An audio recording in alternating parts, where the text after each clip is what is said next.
బాహుబలిపై మాకు ఉన్న ఈ సందేహాలు తీరే వరకు రాజమౌళి మరో సినిమా తీయకుండా కేంద్ర రాష్ట్ర ప్రభుత్వాలు చర్య తీసుకోవాలని బీజేపీ సీనియర్ నేత సుబ్రహ్మణ్య స్వామి రాజమౌళిపై ఫిల్ వేయాలని నెటిజన్లు సరదాగా డిమాండ్ చేస్తూ, ఇంతకీ వాళ్ళ సందేహాలు ఏమిటంటే, దేవసేన ఏరిన పుల్లలు మూలమేంటి, అవి ఎక్కడి నుంచి వచ్చాయి, ఆ ప్రాంతంలో పెద్దగా చెట్లు ఉన్నట్టు కనిపించదు, దానిపై మీరు వివరణ ఇవ్వాలి. అమరేంద్ర బాహుబలి తండ్రి ఎలా చనిపోయాడు, బల్లాల దేవుడు భార్య ఎవరు, తమన్నా ప్రతీకారం తీర్చుకోవడానికి ఉన్న బలమైన కారణం ఏంటి, ఊ అంటే ఆ అంటే కాలకేయులు వస్తుంటారు ఎందుకు,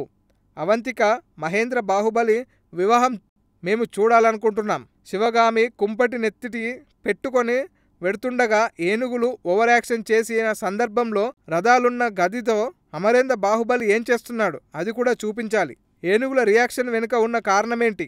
కట్టప్ప కుటుంబం ఎందుకు మహిష్మతికి సింహాసనానికి కట్టుబానిసలుగా మారారు, తప్పు చేశానని శివగామి అని కట్టప్ప అంత చొరవతో అనగలిగిన కారణమేంటి, ఇలా చెప్పుకుంటూ పోతే బాహుబలి సినిమాలో అనేక సందేహాలు ఉన్నాయి కనుక వీటన్నింటినీ తీర్చడానికి తప్పనిసరిగా రాజమౌళి బాహుబలి సినిమా 3వ భాగం తీయాల్సి ఉంటుంది అని, దీనికి ముందు హామీ ఇవ్వాలని, ఈ విషయాన్ని కేంద్రంలో రాష్ట్ర ప్రభుత్వాలు జోక్యం చేసుకోవాలని, రాజమౌళి ఇకపై బాహుబలి సినిమా విషయమై ఉన్న అన్ని సందేహాలు నివృత్తి అయ్యే వరకు మరో సినిమా చేయకూడదని, అలా చేయకుండా మోదీ చర్యలు తీసుకోవాలని, బాహుబలి సినిమా సందేహాలు నివృత్తి చేయకుండా ఎన్నికలు పెడితే మోడీనైనా చంద్రబాబునైనా కేసీఆర్నైనా సరే ఓడిస్తామని, బాహుబలి సందేహాలు తీరే వరకు ఈ దేశంలో ఎన్నికలు రద్దు చేసేలా రాజ్యాంగ సవరణ చేయాలని, అది 50 ఏళ్లు పట్టొచ్చు 100 ఏళ్లు పట్టొచ్చు, అసలు సుబ్రహ్మణ్య స్వామి ఈ విషయం ఇంతవరకు ఫీల్ ఎందుకు చేయలేదంటూ నెటిజన్లు సోషల్ మీడియాలో రచ్చ చేస్తున్నారు. మీకు నచ్చినట్లయితే సబ్స్క్రైబ్ చేయండి. ఫిలిమి స్టార్స్ బోల్డెంత న్యూస్ బోల్డ్గా.